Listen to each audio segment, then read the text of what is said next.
First, timplahan muna natin itong hipon. Ito ay 250 grams. Nabili ko siyang frozen, peeled, and deveined na rin.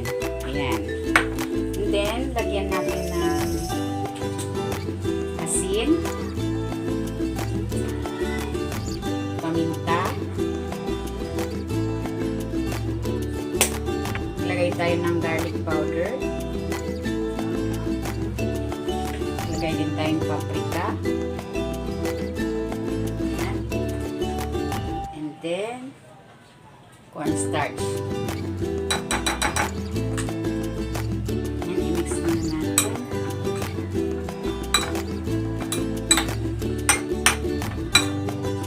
Ayan, okay na ito. I-set aside muna natin ito for 20 minutes para ma-absorb ng hipon yung ating mga panimpla.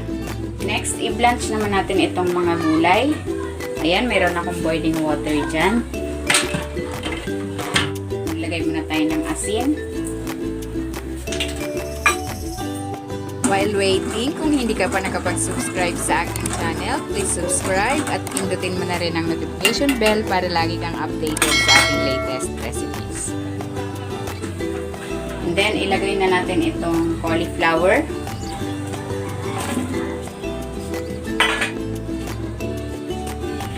And then, itong broccoli. Matagal kasi itong maluto, hindi kaya ng stir fry lang. Para siguradong luto yung ating gulay, kailangan i-blanch natin ito in advance.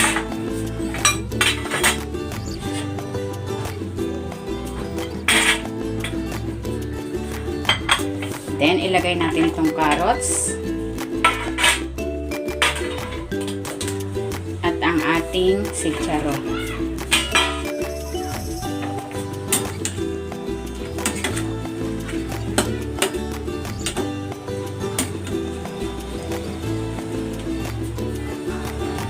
Ayan, okay na yan. Hanguin na natin.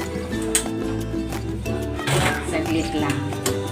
Kasi lulutuin pa naman natin ito mamaya.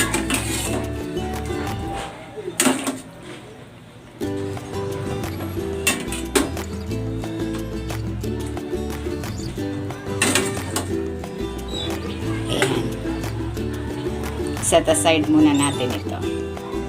Next, i-prepare naman natin yung stir-fried sauce. Ilagay natin tong oyster sauce. Simple natin.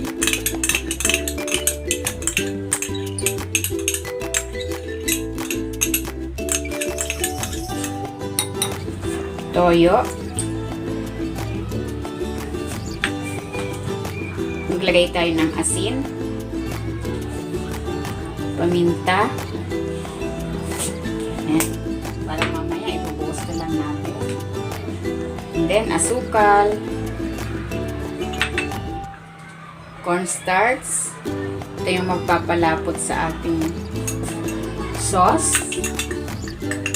Maglalagay ako ng seasoning. Ito ay optional lang. And then, lagyan natin ng tubig.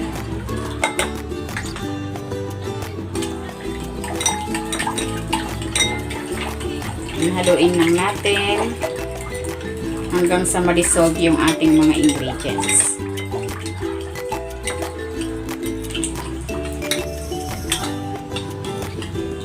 Ayan, okay na ito. Set aside na natin yan. Maglagay tayo ng cooking oil.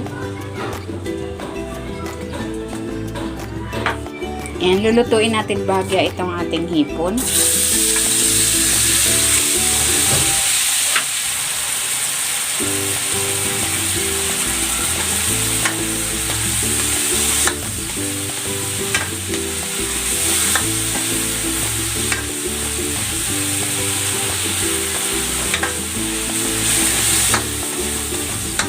Okay na ito. Hahanguin muna natin ito.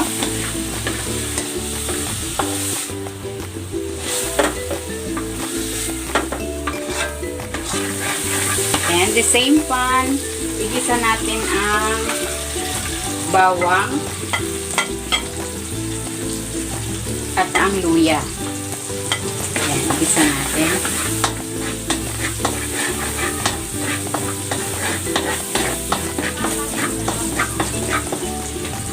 And then, ilagay na rin natin itong sibuyas.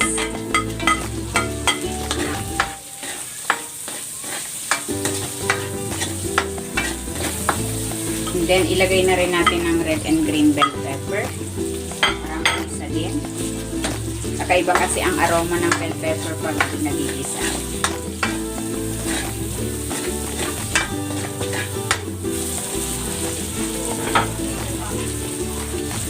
And then, ilagay na natin ang ating mga gulay. Yung blinanch natin kanina.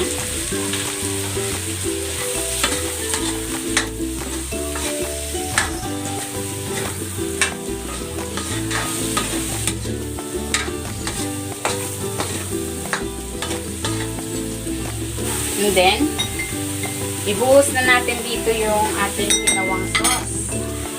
Ayan.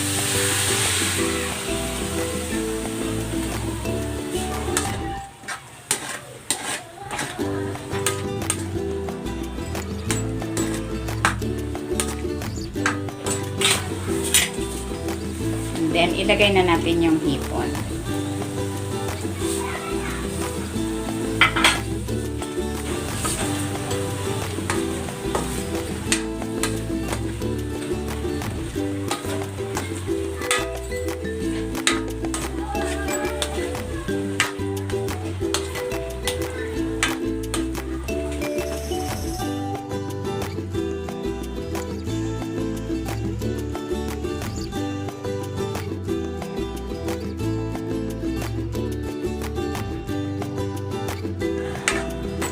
Ayan, hanguin na natin ito at ilipat na natin sa ating serving plate.